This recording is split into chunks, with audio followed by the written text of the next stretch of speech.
shit. That was some crazy ass fucking lightning. Woo! Hey guys, it's Mass Effect here. Got another tutorial for y'all. I I don't know, I've been trying to figure out this sound for like, I'm not even fucked for how long, for quite a while now, and it was a lot easier than I thought it was. I just didn't really I guess I didn't make use of these filters as much as I possibly could, but here I'm going to show you a sound that you would typically hear what's his face make like kill the noise, maybe even noisier, but I'll just play a couple of notes for you. And don't mind that like clicking sound that you hear. It's because I'm not running through Audio right now. I'm just running through the yeah, I'm running through the the computer thingy. But anyways, so that's the sound.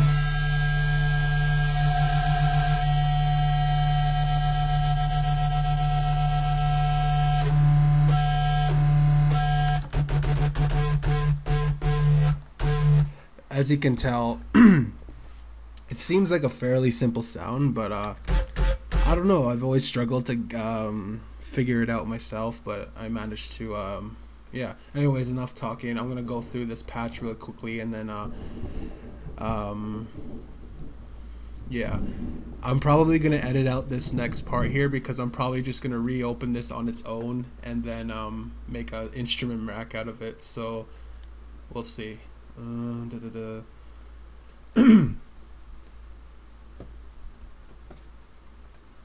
Okay, massive.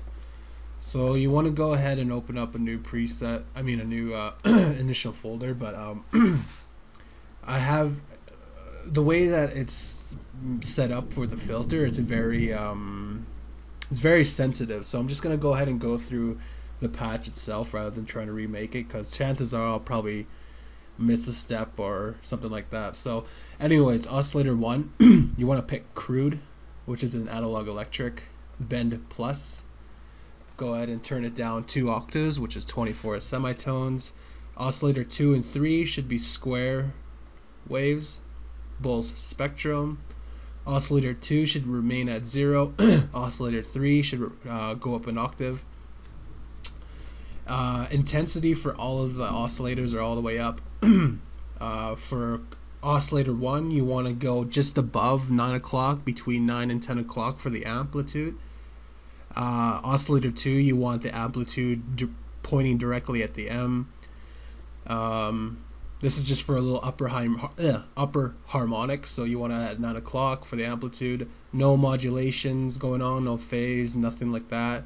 No noise, no feedback. Insert 1, you want to go hard clipper, dry wet, and drive all the way up. Insert 2, parabolic shaper, dry wet roughly 10 o'clock, drive at like between 8 and 9 o'clock. You want to go to your voicing tabs, click monophonic, 2 voices, max 16. Trigger always. You can even do legato. I actually prefer legato because it kind of like when you turn your when you have your glide on. Let me see. Well, that wasn't a good example. Let me turn up this glide a bit.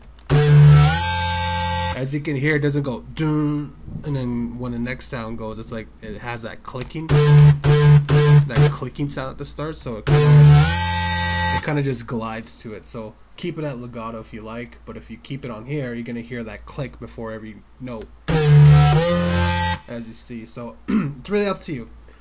Don't worry about macros just yet, but go ahead and turn on, put your pan position just on the right side of mono, as you can see. Level all the way up.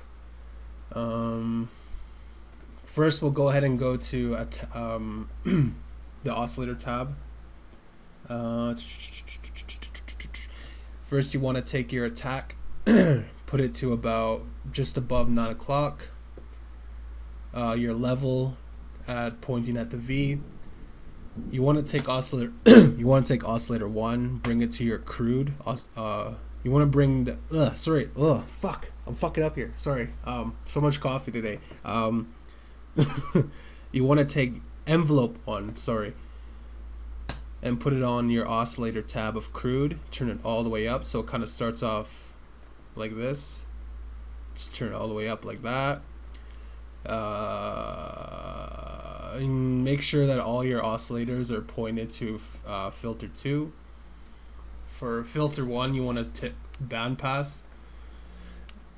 You want your cutoff to be aiming right at the T of cutoff.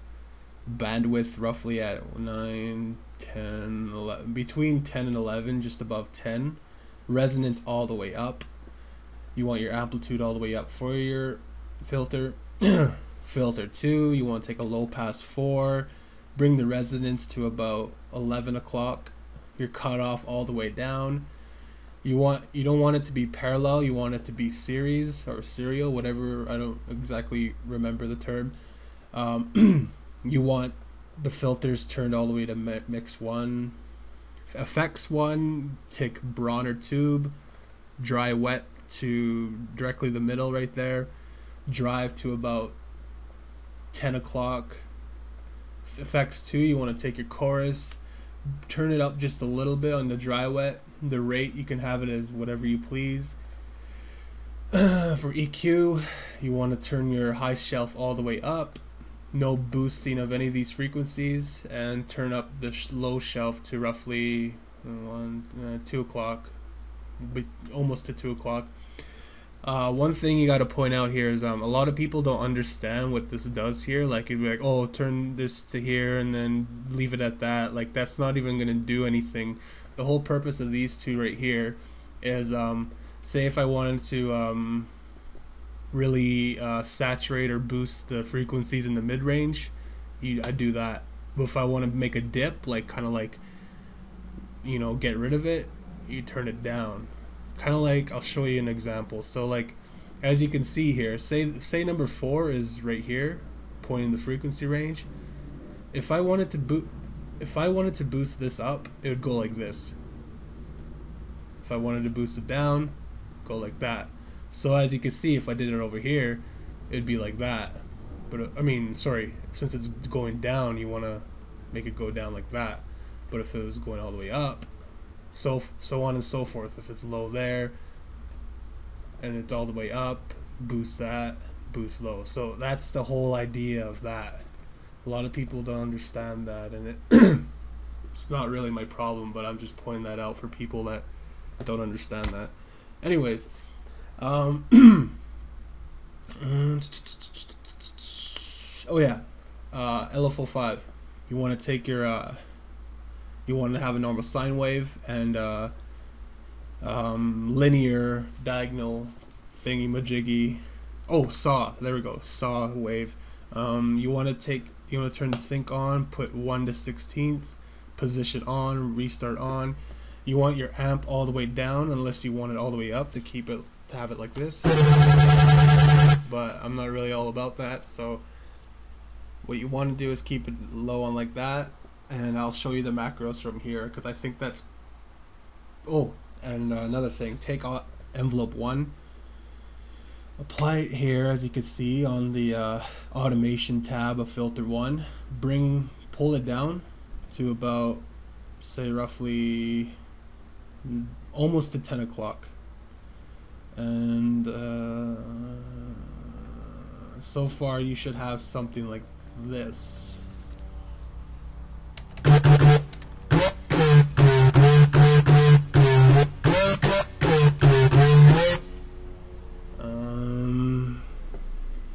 You want your glide to be right there, very top.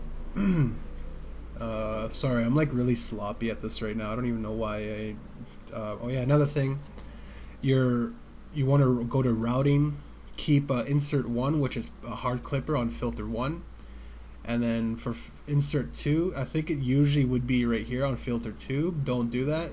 Unclick it and put it right here, just above effects 1.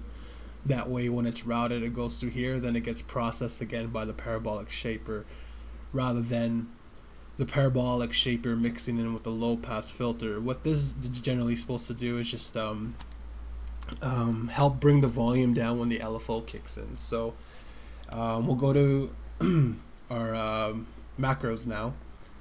As you can see, I bet majority of you guys will already have this pre-made for you on your initial patch, which is vibrato. So just keep it like that. Macro 2, you want to apply it here, so it would look normally like this. Apply it right here, bring it all the way up. That way, this is named stereo, so this would be mono. You could tell the difference. You want to take macro 3, label it scream, put it right here, and bring it just maybe up to 11 o'clock, almost 12 o'clock. That way when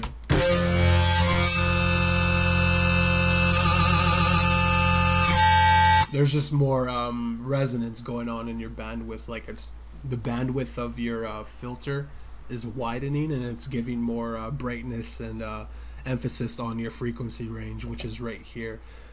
LFO 4, or I mean macro 4, sorry, you want to bring, so it'll look like this, and then you bring it here, turn it all the way up. So now when I play with it, oh whoops, another thing before this comes into effect, sorry, I'm like really sloppy. You want to take LFO 5, bring it to your mix 1 and mix 2 like this, and I think it would start off like this. Just bring it down all the way. As well, apply it to your second automation or modulation thingy on your cutoff on your bandpass, and turn it down just like a little notch, like just a little bit like that, because then if you put too much of it, it doesn't sound that nice. So just very little, just to give it a nice little bit of some movement. And of course this is moving with it too, to make it more you know,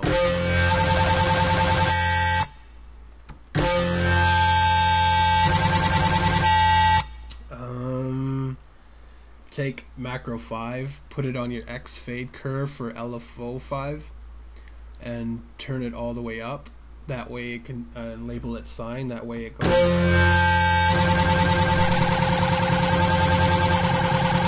Just a different variation of your LFO.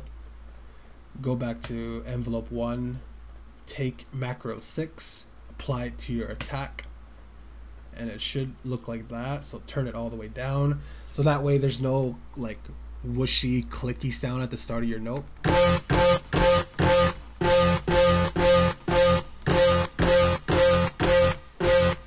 Yeah, anyways, I'm probably taking way too long describing such a simple patch, but I'm just giving you an idea of how to use it.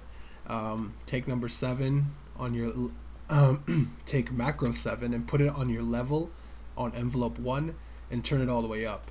So that way, the way it acts, it goes up like that. So then, as you can see, the behavior of that is it comes back down the slope. So as you can hear that movement in the changes of your sound, it's because of the wavetable position that's happening here, and also your bandpass filter. So if I turn this all the way up, it kind of goes like, this right here would be going like this, this right here would be going like that, and then as you can see, it's going back down, so it kind of comes back up like that, and it kind of go back like that. So if I had it level all the way up, it kind of just goes there and stays there, goes there and stays there.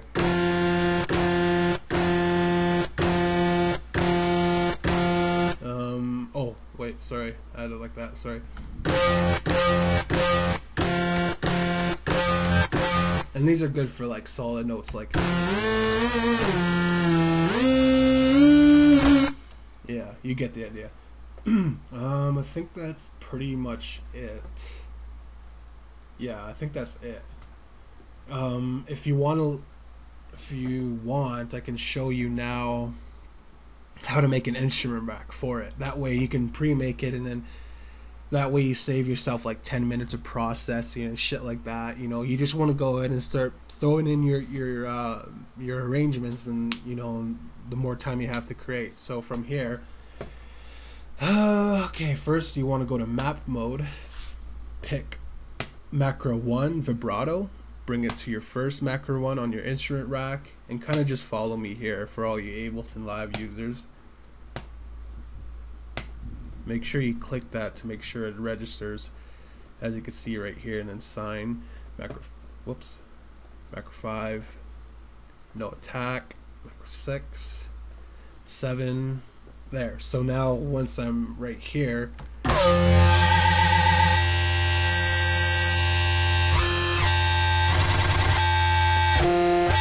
you see you get the idea.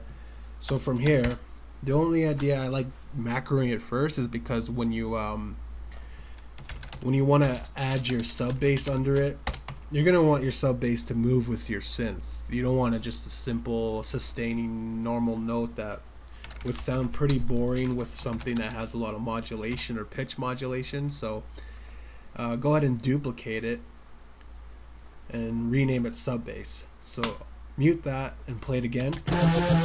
Pretty much the same thing, but this time we're going to go ahead and change the characteristics of it. You want to go oscillator 1, pick sine, take this off, keep it the way it is, go to spectrum, turn your amplitude all the way up, take out oscillator 2 and 3, take off inserts, all your filters except, actually no, just take off filter 1. Go to unison 1, take off the pan positioning, because a sub bass has to be completely mono. If it's stereo, it's going to be very phasey and very shitty, and you don't want that. Take off Bronner, chorus, turn this, double click it to bring it like that, take your low high shelf off and down like that. That way with a high shelf there's no like higher frequencies in your sub bass, because I noticed with Massive, even though it's a complete sine wave, they add some kind of like saturation in it to make it sound more analog, which was kind of dumb in my opinion, but just to take out that low end and those clicks. So now you'll have something like this, just a pure sine wave, sub bass sine wave, whatever. See, as you can see. Now you don't have to use this filter. I just use it because it was part of the juice pack from FL Studio, and it's like honestly my favorite EQ, because you can really visualize the characteristic of your sound. So if you have this, cool. If you don't, just go ahead and cut off like that. Do the same thing right here. Mute this for a second and go back here. As you can see, there's no sub bass. Well, there is sub bass there, but very weak. So go ahead and cut off anything below 100 hertz. So when you add them together, and since the mid range is a little bit louder than the sub bass, I just turn it down 4 decibels, and I'll turn the volume up really quickly here so you can hear a little bit better. And there you go, you got your perfect sounding, I don't know what to call it. I called it square beast because it's fundamentally a square wave with some bandpass filtering and just a little bit of gritty bass sound just to give it more grit. As you can tell, this is already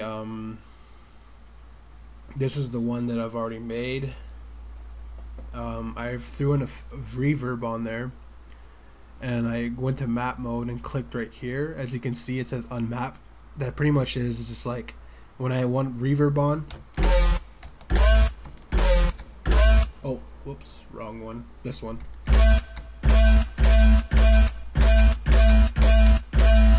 And you can go ahead and turn the wet up as much as you want and fuck around with it. This is how I added it. Yeah. I added a little bit of Camel Crusher to it to give it a little bit of tube distortion, a little bit of compression going on. I made it fat mode just to really compress the shit out of it. Wow filter is pretty dope. I don't use this so much on so many sounds unless I want to achieve like some kind of like growl or something, but I'm going to go ahead and apply it on with E and O.